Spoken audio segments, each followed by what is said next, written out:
Hello everyone, today I wanted to make a point about the value of education from a perspective that I haven't, I think, discussed properly on its own. I would like to keep it short actually. I wanted to make a von Clausewitz video, but basically recorded the text of a chapter after I realized it was the wrong one, so I was too lazy to restart the right one. I came across some thoughts today regarding this. That is the value of your education. This is, Schwerpunkt naturally encourages a lot people to pursue, especially secondary education, etc. But often, it gets a bit ideal, right? I understand that it's not always possible, and I always feel for somebody who really wants to study, to learn hard, and sometimes says, I wish I could, I don't know, go on with my studies. I wish I had completed them. I wish I had sometimes even started them, and or bringing it to the higher level, right? And maybe I couldn't because I had to work or I had to care about other things, and it always remained a bit like my dream to fulfill.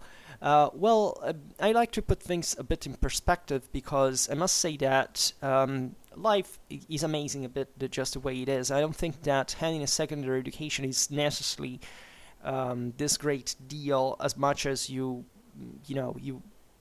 properly the value that you give to certain things in your life or not. That is, you can live a tremendous existence even without reaching that level, or and you shouldn't be complex at all about that. I would say the problem is that, of course, there is also some positive stuff coming from it, and the idea of value is important because when we consider the average, yes, definitely there is always a way to fit in without being too concerned on university or the academy, etc.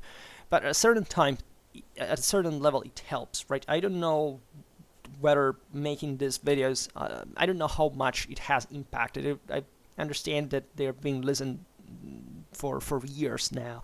There's somebody out there who somewhat receives this information as valuable, right, for spending their time listening to it. Some of you are also into, I presume some of you are also ahead of me, right? I wouldn't be surprised if I've met professors, maybe not university professors, but I met definitely teachers. I mean, people who have gone through the thing and that have an idea of what I'm talking about. So this is naturally an open conversation with everybody. I really don't care about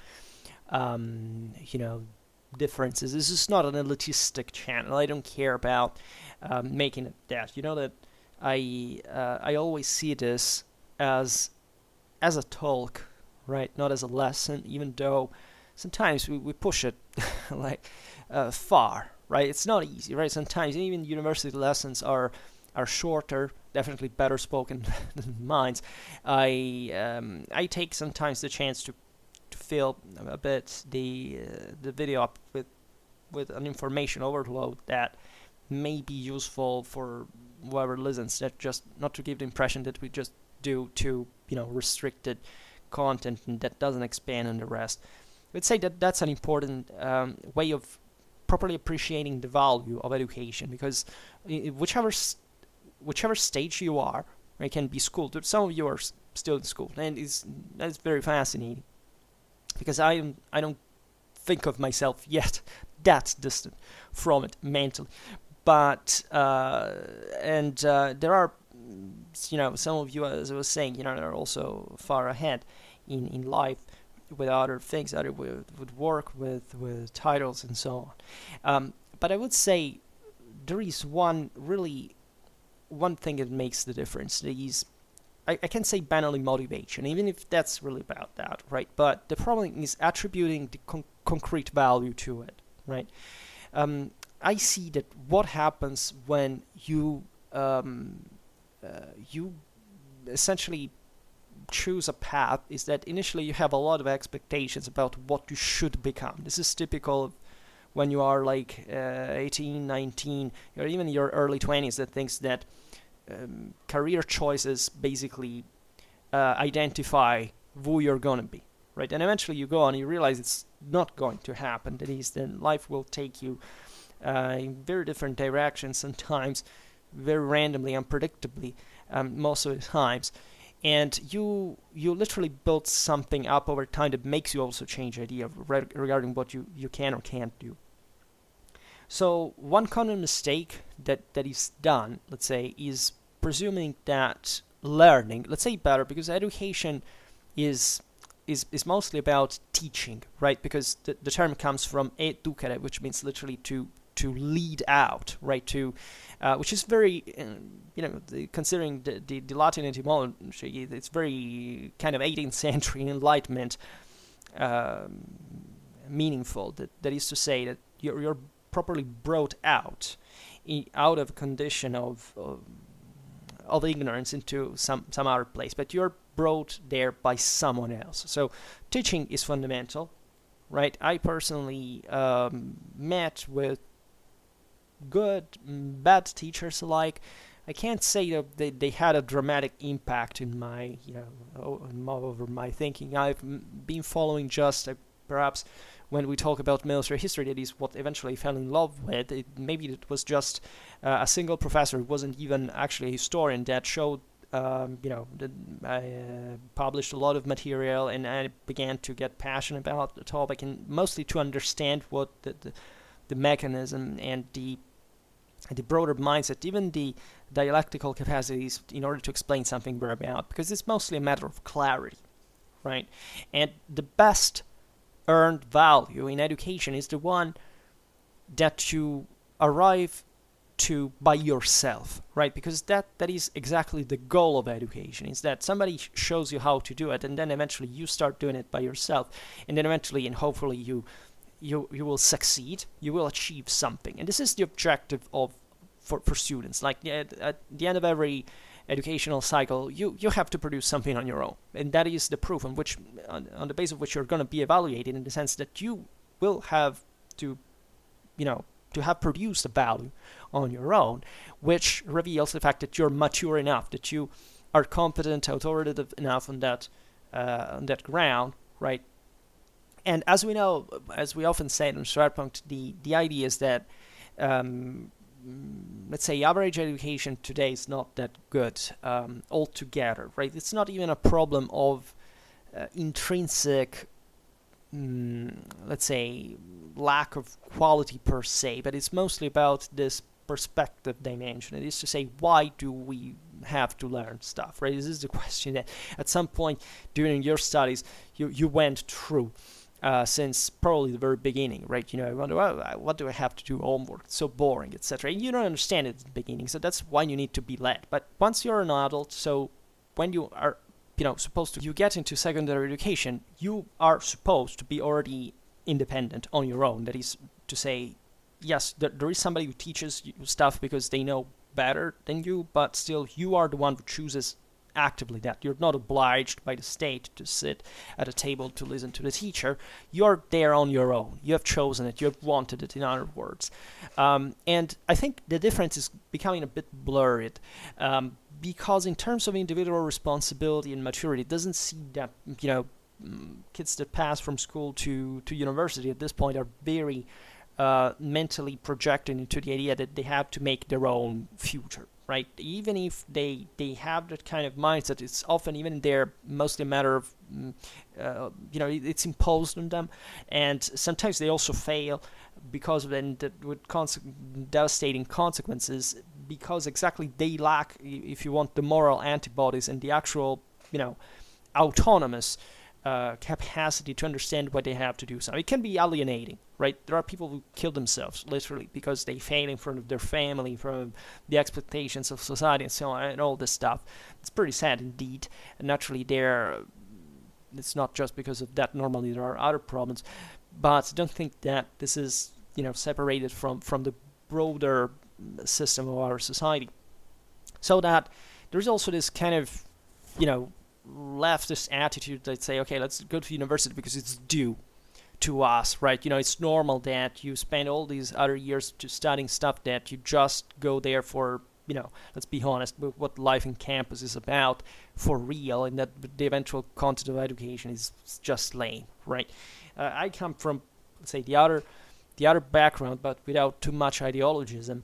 And I've always thought that yes, learning, like studying, working, was a duty in my life, but in the sense that it was a functional one. That is, you have to do it because otherwise you arrive at some point, you don't have the means, you don't have the capacities, the maturity for going on and to start a family, to be responsible for others, for your kids' education, all this stuff. So that kind of makes a lot of sense. And so at that point, when I remember I had difficulties myself in choosing. I often said about that the path of secondary education, because it's not easy, right? Because society normally doesn't tell you, right? I was a bit disadvantaged because I'm an only son. I didn't have much, my parents are also a bit older than the average. There wasn't much connection with, let's say, a person who was very close to me that could tell me what university was really like.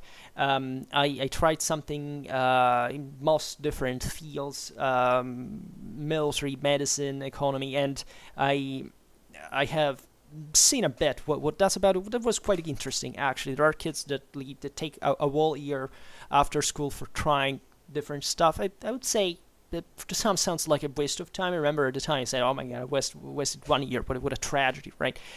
But it was really useful in a sense. Obviously, it's better to still keep yourself busy in a way. I remember eventually quit the university. I went and I went to study other stuff. I traveled, I did some bit of that, but always with the mindset they had to become something, right? If not someone, in terms of professional best, and that I was very battled because I didn't.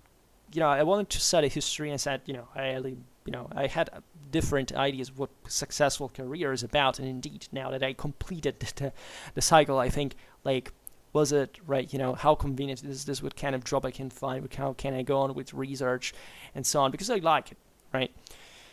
But in Insight was this is for me, this has nothing to do with you, let's say, but in my case, I'm happy I've done this, but for reasons now go beyond what maybe can happen to others, etc.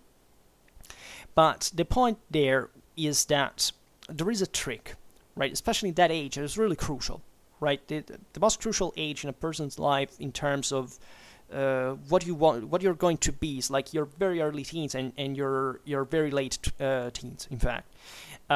Because those are phases in which you're very insecure, you still have to adapt mentally, physically to a new dimension of the world, and it's not easy, and that's why sometimes even things that happen at that time maybe were not so serious, are a big deal that impact you over time.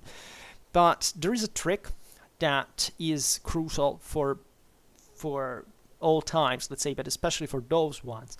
That is, you should have appreciated by that point the value of education per se. That is to say, not properly being taught, but actively seeking either to be taught or to learn, however, and to understand that what you're doing this for is to acquire something that you will eventually be able to spend in your life. And it's obvious that without much experience of the world, you can't know fundamentally what that's going to be about, and that even helps you to to boost a reaction. Like, I remember at the time, I was a dramatically more stoic person than I am today. Like, I could make a tremendous effort. I had a very more primitive but kind of more warlike mindset. I could even strain myself physically. Age comes to be a factor over time, of course. But so it's a moment which you put a lot of, you can't put a lot of energy, but also in which you don't know how to address it proper. I would say the value of education is, of course, subjective. You want to stop to the bachelor, you want to stop to the master, you want to stop to the PhD going on. It's up to you. But at that point, you have properly to acknowledge what is that you're doing it for, right? And many people stop at a level, or even begin, right, without proper cognition of this, that they just go through a certain path because they want to be something. That is to say, I signed in university, and I'm now a university student. There are people who find it cool, right? I found people that even like just to be there, like that, you know, remain at university for years without even finishing their studies, just because they like the idea that they are, you know, I don't know, it's this kind of an intellectual, fake intellectual at that point twist that they want just to live the university life. Personally, I didn't give a damn ever. A dramatic advice is properly studying only what you truly care about, because if you're going to be successful in life, chances are that that's going to happen only if you actually do something you're properly good at, right? Maybe it's just, you know, stupid to do. Maybe it's just you're lucky, etc. Being competent or capable doesn't actually make you successful, right? You must be lucky as well, but it's much more likely that you will become successful if you really work hard on what you think you're better at. You're even best at, in a certain sense. I remember, at this point, for example, in my work, I have come to a certain field of expertise that, which I realized, looking at books that have been written out there, that like I am the only one who filled the specific gap. I don't know how satisfactory this is in terms of, maybe personal achievement. It's, yeah, okay, I give you that. It was a hard work, a long one especially, and there is some pride. But at the same time, I realized that if I have any chance to be, to put my work to good use, to open it to the market, well, that choice is particularly important. I know people that literally, spend their, they study things they hate just for the sake of saying, I don't know, I got that specific degree, right? Because I was told, or society thinks that degree is something successful, right? Very often, that doesn't meet with the expectations. Often because exactly there's a great competition, because maybe the job market sucks independently on the even good education you got at that point, and so on. So you can't really tell, right? History is perceived naturally as a field of losers, in a sense, because we are perceived like a bit like with the head in the clouds, but being kind of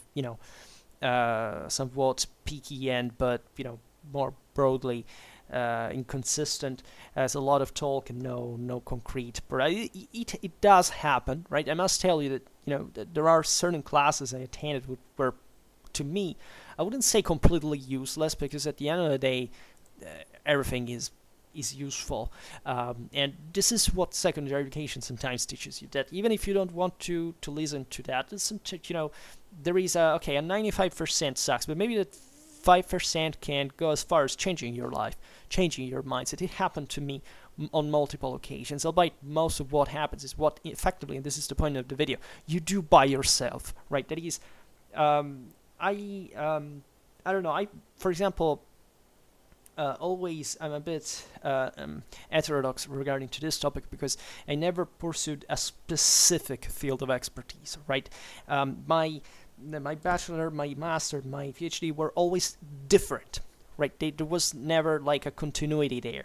I went from migration era to the 13th century to the 14th century, and for some that's considered a silly strategy, because if you really want to ultra specialize, you should start hopefully since the beginning with something. But the idea is that at that point, at the beginning, at the start, you don't really know what you're going to like or what you're not going to like. And there is also sometimes, I'm personally not like that, but there are many people, for example, need to follow others' guide and work, right? There are people who just look up to certain specific individuals and say, okay, I need to be like that, or I think that what that specific person created, came up with, discovered is important because it's mostly that person who said it, right? This often happens in scholarship. That I personally, I can say I'm stranger to that feeling. That is to say, I got very interested in certain specific figures and works sometimes, but I like to me it's en passant, like a way of making a completely broader picture that goes beyond that individual and is mostly about compacting the whole picture. Because as you know, and we talked about a lot, the difference between specialization and generalistic attitudes, let's say, that there should be a good, broader understanding, even to be properly a specialist. And this is what, especially at the beginning of your secondary education, you're not quite given, right? Because secondary education has become too much parceled and too much, let's say, detached from its various elements, so that you get that minimum at the first year that you should know by heart, that nobody cares for you to know by heart, and then eventually you immediately pass to secondary stuff, and people, let's say, simply pass through the most crucial moment in which you should acquire broader competence to orientate yourself straight in, without even stopping into it, passing straight to the actual to the secondary aspects that they will maybe even specialize in, but remaining basically an ignoramus, literally, even if they become professors till their death about things like that are even just, I don't know, happening 50 years before in the same place they study, historically speaking. So it's really weird how I personally was disconcerted by these dynamics. I didn't think before. I had huge expectations before starting university, in terms of literally what I could acquire as, especially amount of knowledge, also a bit as quality, because at the end of the day, the more you know, the more you're able to interconnect. That's why it's important to learn really a lot. Consider that before your prefrontal cortex, let's say, stops forming in your 24 years, you are like a sponge. Like you're meant to absorb an astonishing amount of knowledge that we do not exploit even by a few points percentage. Literally that would be better learned literally in your teenage, because that is crucial, right? I presume from 11 to 13 years old, that's what you remembered. If you really learned something, which is already a challenge in today's times, at that age, that's gonna remain with you for all your life. Personally, also what I learned in high school was very important. So many levels.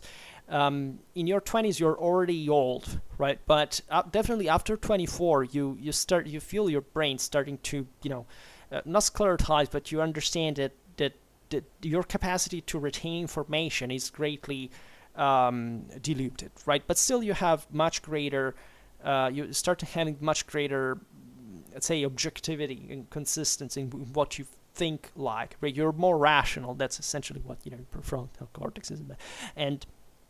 And you are, let's say, more objective, and therefore it's also typical of these age changes to, say, be, for example, more oriented before towards emotions, and therefore towards kind of certain attitude. It depends really, but then eventually becoming more mature, as it's supposed to be.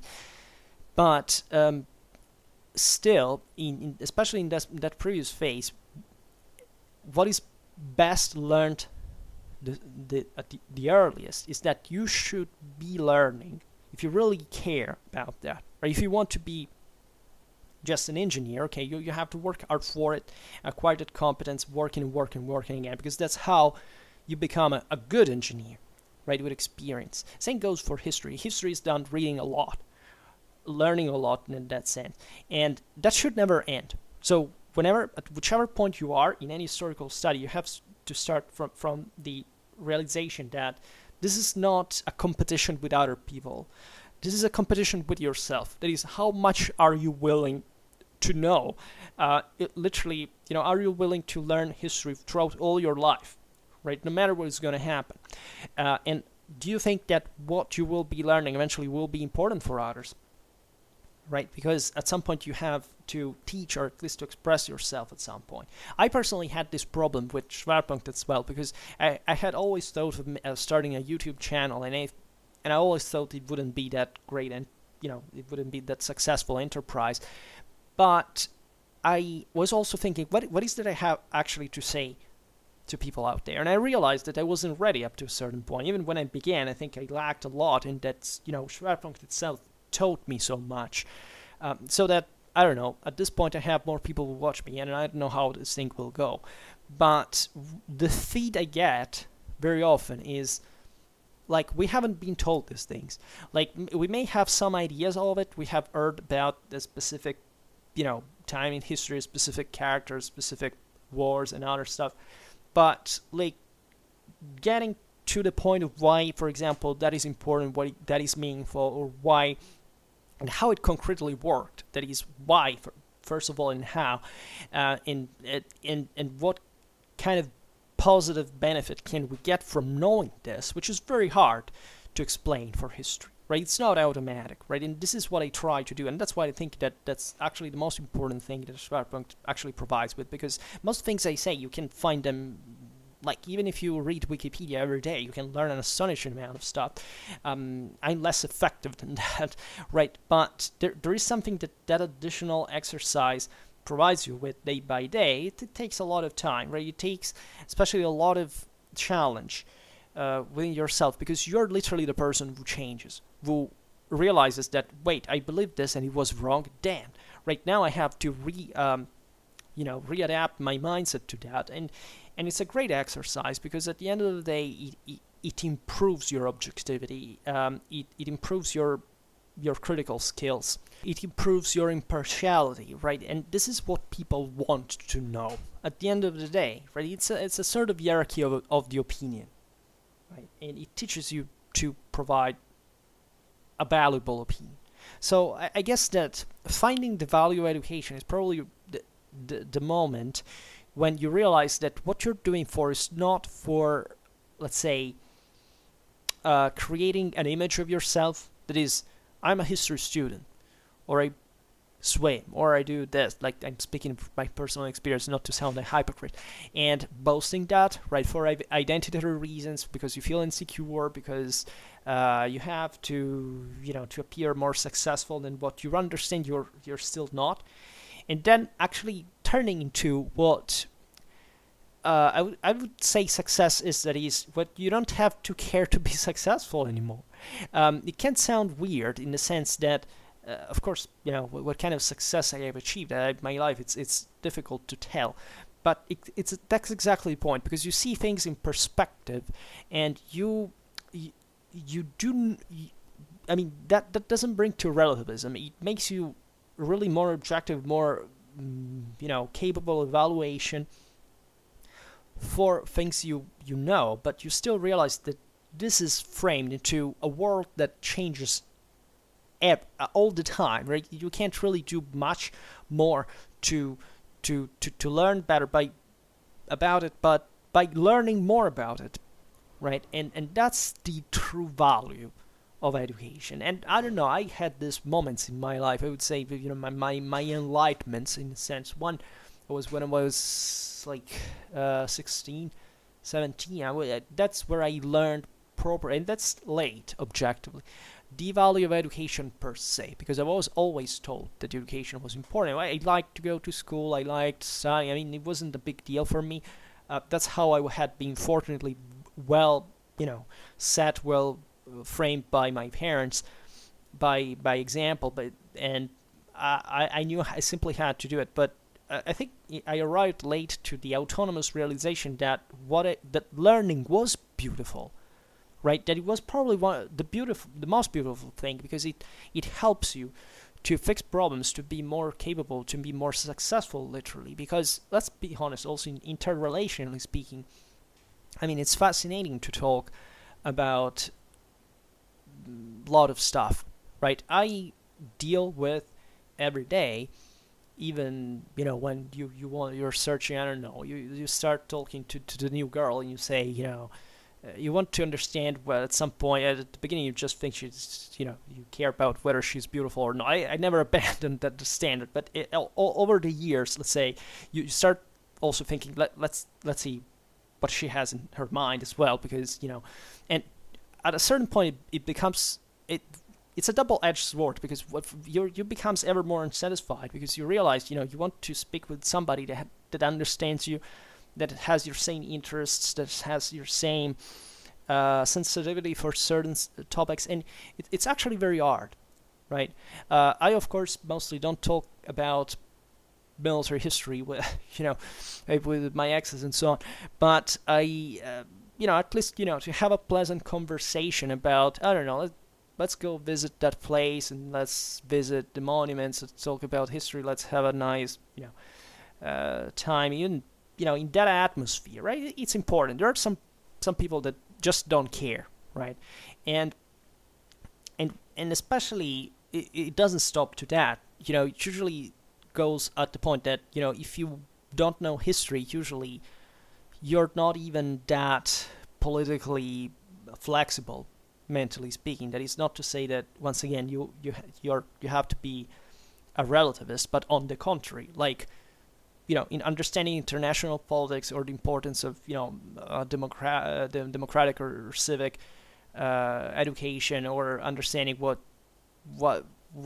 going on in the world from not an emotionalistic standpoint, but concretely looking at that country's doing like that because of this and that, and you have to understand it.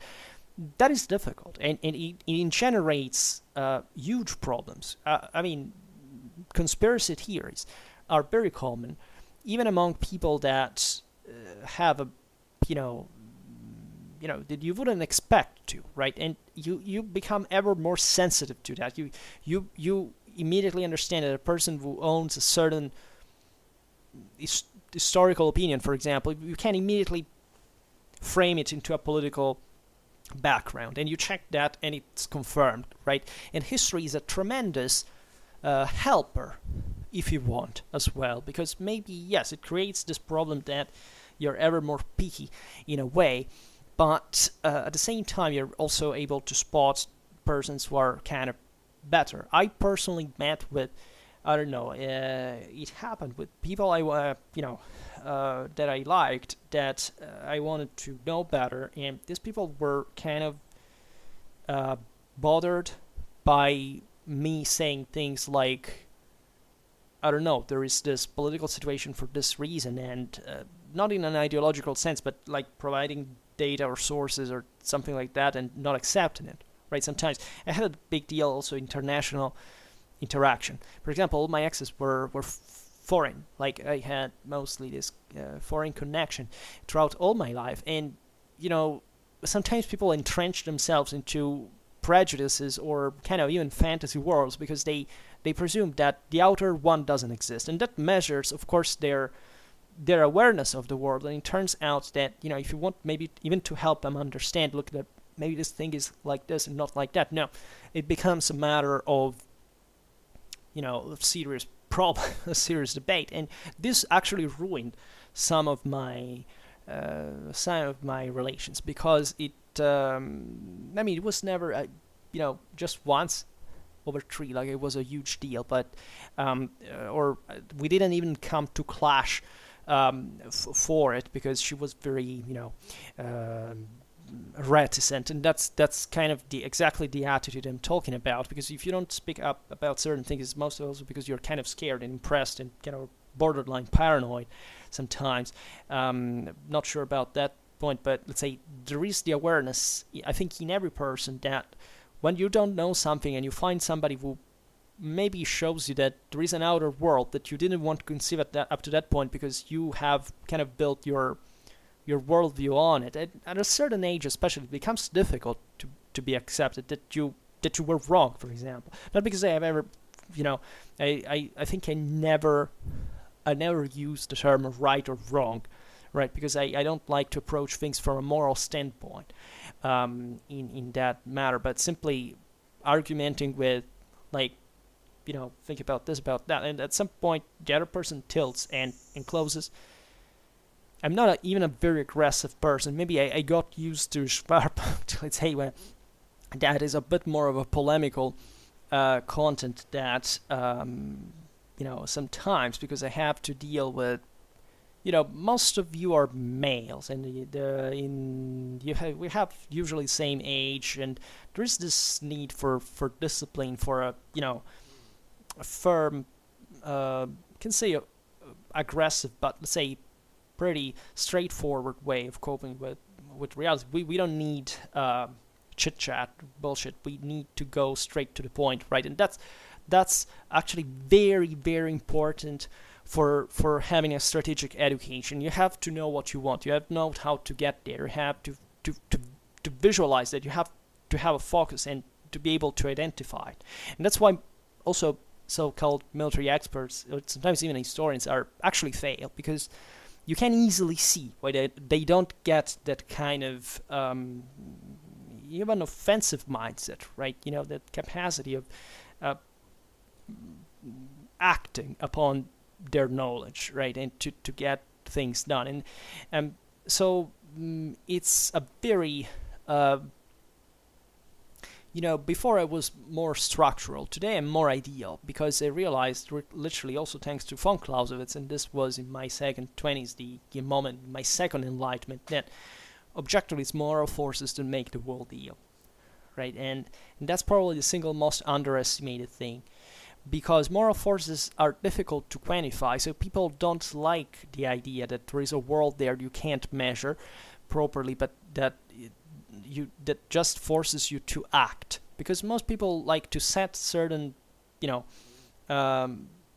boundaries and say, okay, well, this is more or less the ones I will remain in my life, and that's basically the best way to be overrun, to be overwhelmed by reality that doesn't, of course, give a damn nor about who you are, what you think.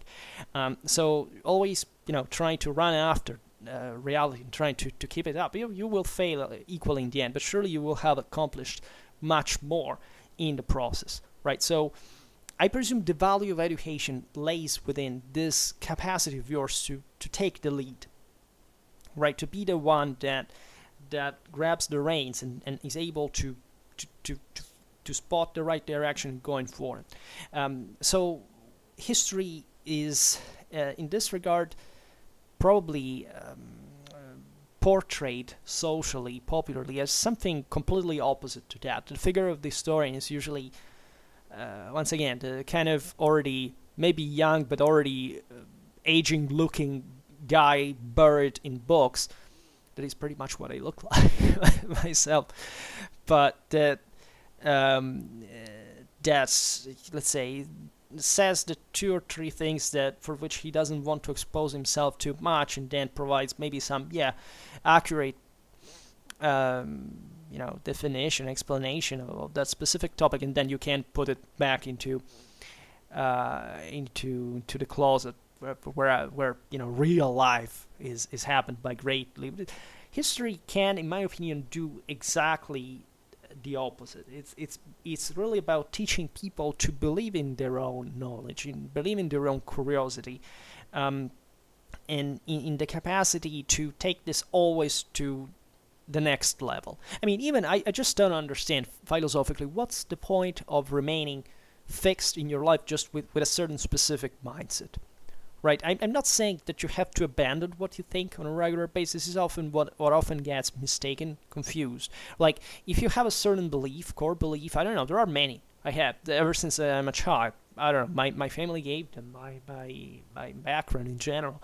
I still own them, right? But still, I expanded dramatically on it. And at the point that it's not that those things are not important anymore, but obviously they're part of a much larger world that helps me even to do better, sometimes even on the same base of those. So I, speaking from a conservatively point of view, I must say that this is what I don't like about, one of the greatest faults of conservatism.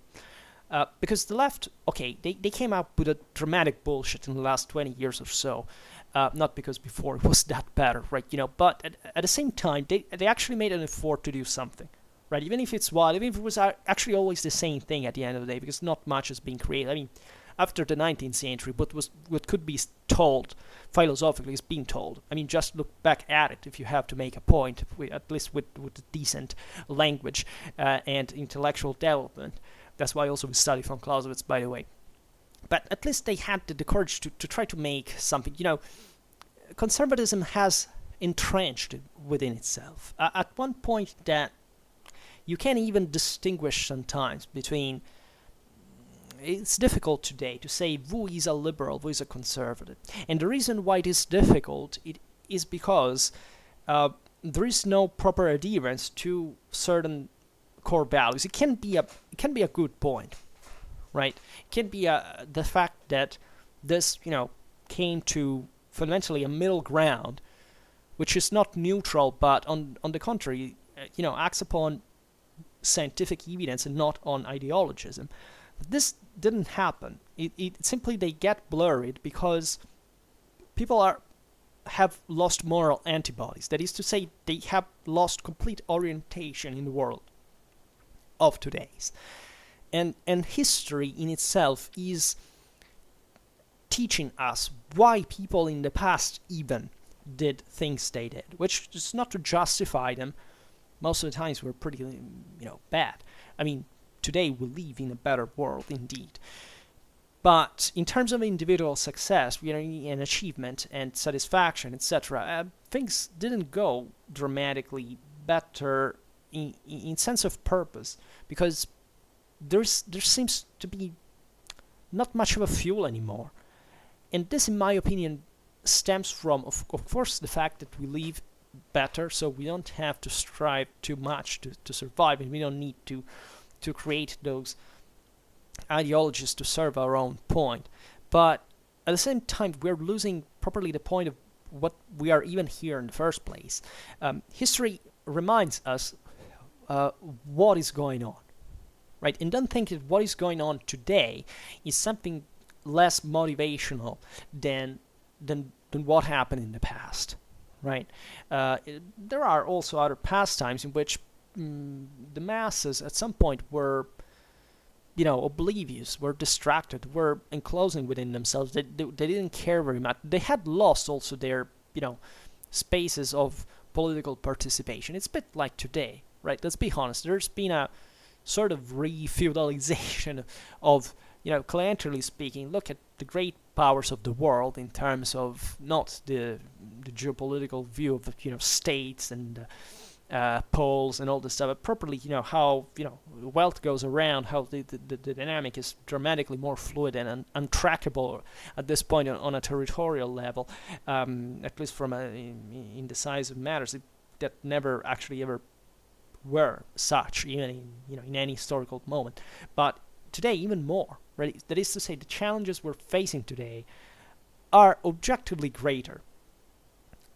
Exactly in terms of civilizational and moral point of view than they were in the past, right? I think even, I don't know, I think about a certain culture of the 80s. I don't know, banal. If you think about Terminator, right? I love actually just a second, telling the truth. But there was like a question that surely at the time in the 80s was motivated by sometimes even paranoia and kind of disasters, and even there just kind of a bit of a melancholic popular culture. But about the idea of what about the future? Like, let's leave aside that there was still the Cold War going on, and those were, what's Terminator 2, like 84, 85, I don't remember.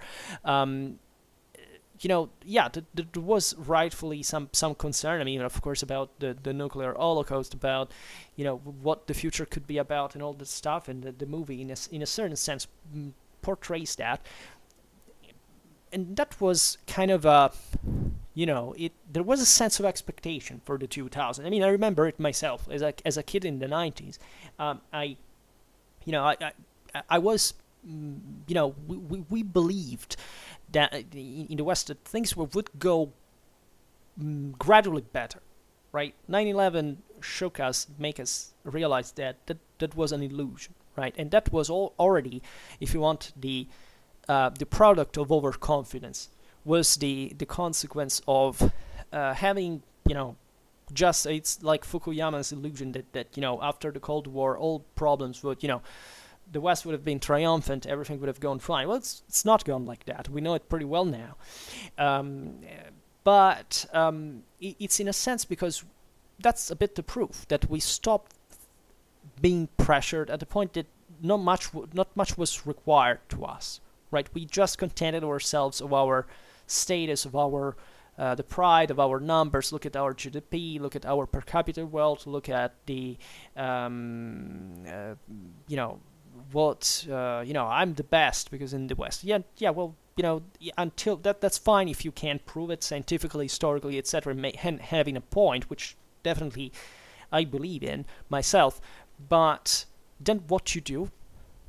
Like, you achieve the best. What do you do then? Do you think the world stops there? That your parents, your grandparents have earned that, and then event, what are you up to? Right? You have to do something about it. And naturally, it's different from the past, if anything, because, for example, we need today much more theoretical capacities than intellectual capacities than material capacities in the past. We have to exactly be able to think once again what the world is, because it's much more complicated, much larger, much more systemically, complex than we have ever faced, right? And that's exactly what we are failing to achieve. Educationally speaking, we're going downhill. Like, we get kids to go to universities at this point who can't even speak or write correctly their own native language. And this is the West. And the question is, why does this happen, right? We should have already taken this to the next level. Instead, we are here.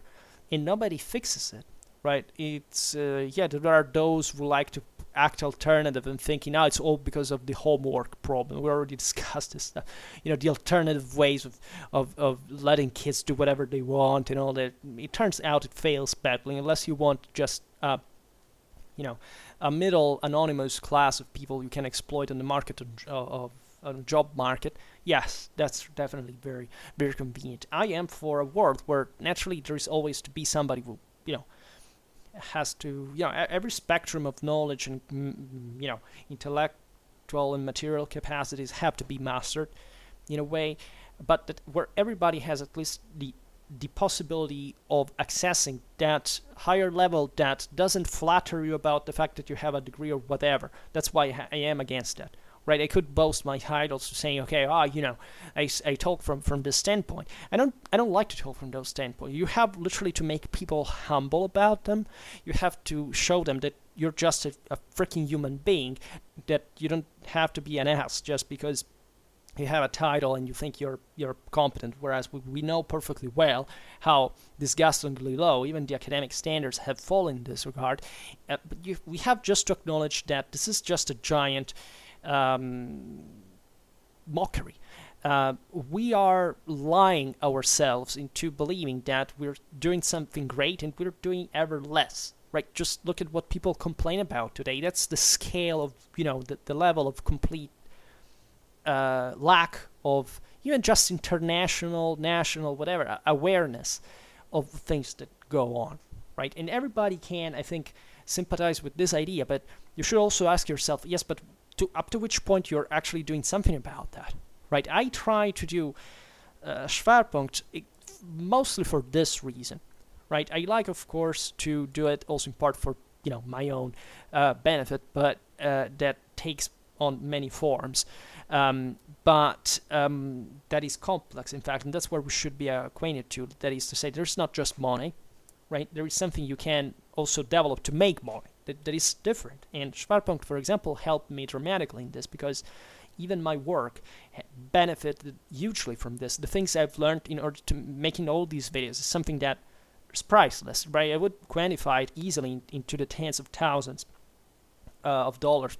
And I wouldn't, I feel very satisfied because I see that there is a point that emerges clearly, neatly, and that is exactly what we need at this point in our lives. And without that sense, without that value that you attribute to education, you can't throw yourself into it and swim into it and getting stronger with the resistance of what you impact, right? It's like when you swim. Yeah, you have, if you want to get strong, you have to get in the freaking water and doing it and swimming over and over again. And then you see the results because they show over time. You see, you feel you're getting fluidified inside. You're becoming more agile. You become more coordinated. You have a greater control of yourself. So that's what history can do. if you take it away, if you if you make people believe that's not actually important, that's not remunerative, that's not it's just a B series, a second class topic, you are basically killing the possibility of a mass intellective improvement of society. I'm deeply convinced of this, and I mean it because at that point, yes, as you were saying, I mean, that's what this is a problem. This thing should be listened to by historians or people that want to become historians, because it's obvious that the majority of people won't be that. It's normal. We need them to do lots of other things without which we can't live, right? And that we should be infinitely thankful for. But at the same time, those who are in charge of this other part should be aware that they have a much greater responsibility than filling their curricula with ridiculous lists of call for papers, articles that are becoming ever cheaper, and having just a scholarly title but effectively no other particular interest or capacity or understanding in other, because otherwise you cannot integrate that knowledge in a functional way, in a positive way in society.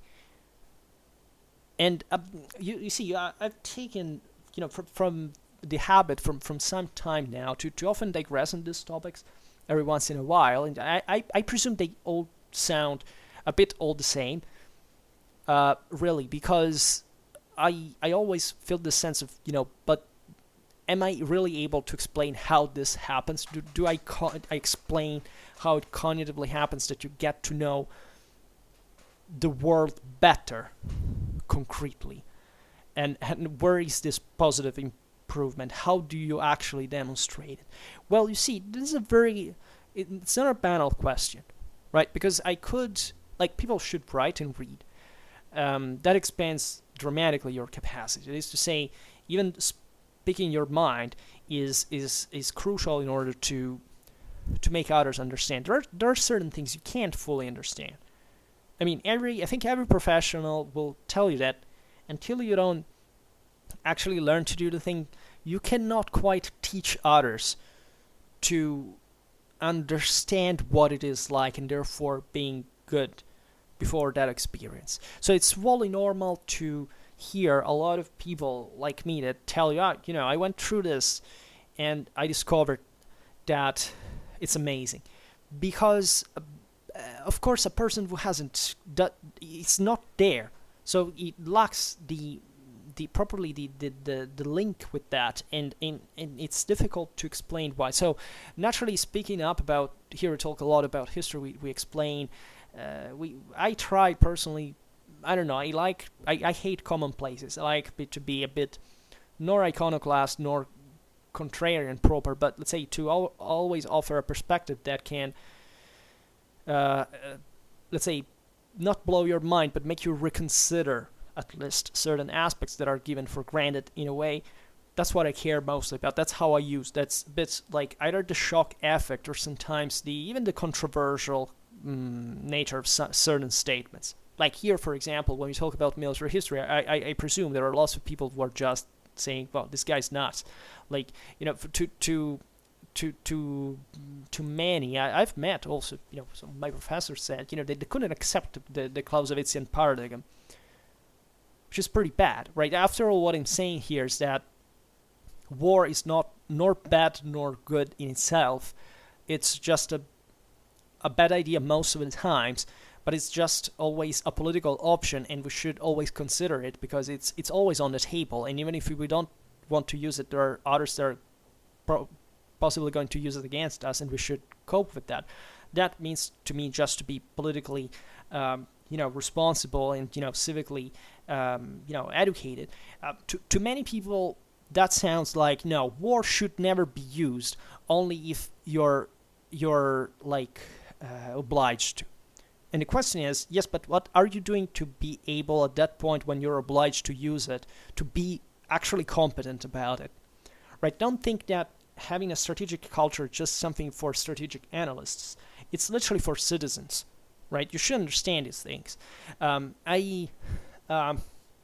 I don't know, for example, most of you are from the United States. Think about all the debate on gun control, right? I rarely hear that being taken to the next level of saying, of course it's two different things, but let's say what is that we should see violence like in our.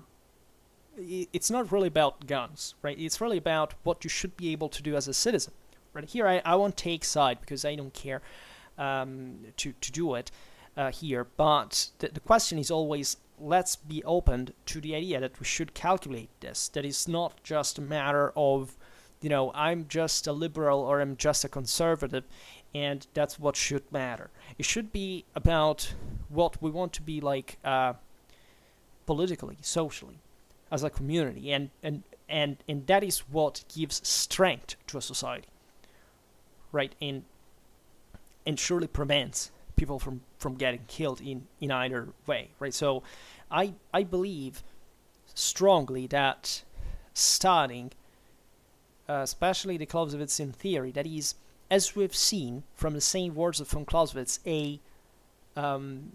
essentially just a description of what war is, not a prescription of how to make war specifically, but just being aware from through the historical example what it is, what is the military instrument that politics owns at every given time, right? And how fluid this is, right? How you can't even properly